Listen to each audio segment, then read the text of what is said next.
Hi, I'm Paul Gerard. This is Oral Wellness Center, and today we're going to talk about yoga for cultivating courage. This is the last one of the series, the third one, and it is about breath awareness. And the first thing we're going to talk about is the breath awareness technique. There's a few different methods, so let's just look at the pranayama end of it. We're actually concerned with diaphragmatic breathing. So that's a slow and full breath. Some of you have been taught yoga breathing. Um, and basically, it's very thorough and slow. And this is where we get our basic breathing from. So that, for example, if you put your hands on your stomach right now and you inhale, you start to feel your stomach expand. And then as you exhale, you start to feel your navel draw in. Okay, this can be done um, in a number of ways. Somebody could do this standing or uh, seated or lying. I honestly think that seated is probably one of the best, but lying down, that's fine too. Some people do this in bed. Um, So they might practice something like bedtime yoga, or it matches well with something like Shavasana. So to just go over this a little bit, you have options. One of the options might be to place one of your hands somewhere around your solar plexus here, and then the other hand around your navel. So, and it doesn't really matter which hand.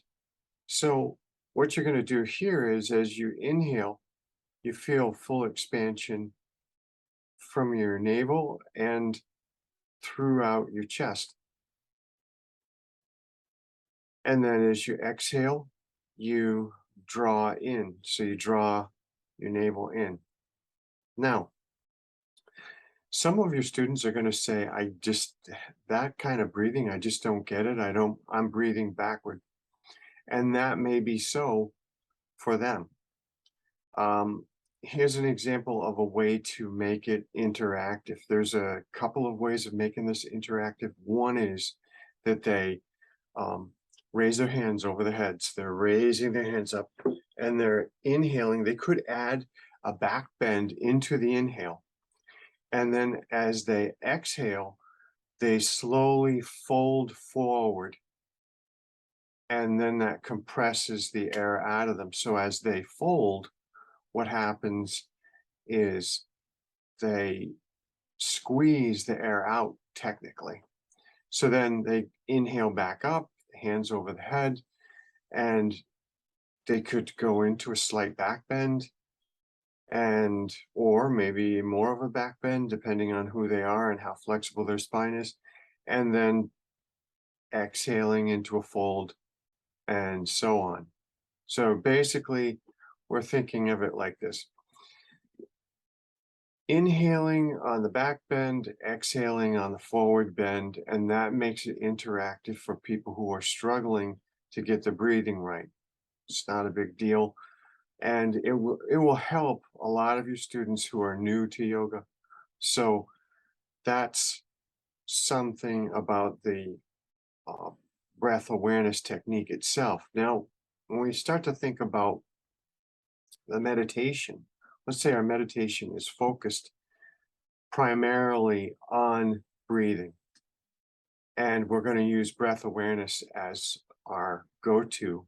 It's actually great for anyone, regardless of your level of experience with meditation, but especially for somebody who's just starting out.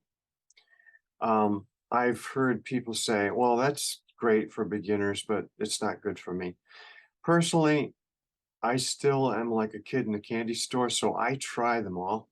So somebody will say, that kind of meditation I haven't done in a long time. I mix it up all the time. So it's one of those things where I enjoy meditation. So it's something I do every day, and I don't always do the same thing. So coming back to basics and doing something like breath awareness meditation is great. Once again, to mention seated, standing, or lying. And I'm going to mention one other thing that's kind of a bonus here for those of you who like this type of meditation, and that is walking meditation. Walking meditation is a great time to practice breath awareness. And why are we doing all this breath awareness anyway? To focus on something else besides problems, the news, getting stressed out, uh, you know, bringing calm into your life. It definitely improves the quality of life. And that's basically why you would want to introduce breath awareness. How does this tie into courage? Well, if I'm a person who's really just in runaway stress mode, and now I can find a way to help me calm down and even go for a walk and focus on my breathing as I'm walking. Doesn't mean I can't say hello to anybody, but it does mean that I'm going to primarily focus on my breathing as I go. If I run into somebody on the path, then what I do is I say hello, and that's a slight interruption, but it's not a big deal. So there's a lot of ways of looking at it, and I just want you to know that breath awareness is the way to go. So I wish you well and best of luck, and keep practicing this technique and keep sharing it with your students. Namaste.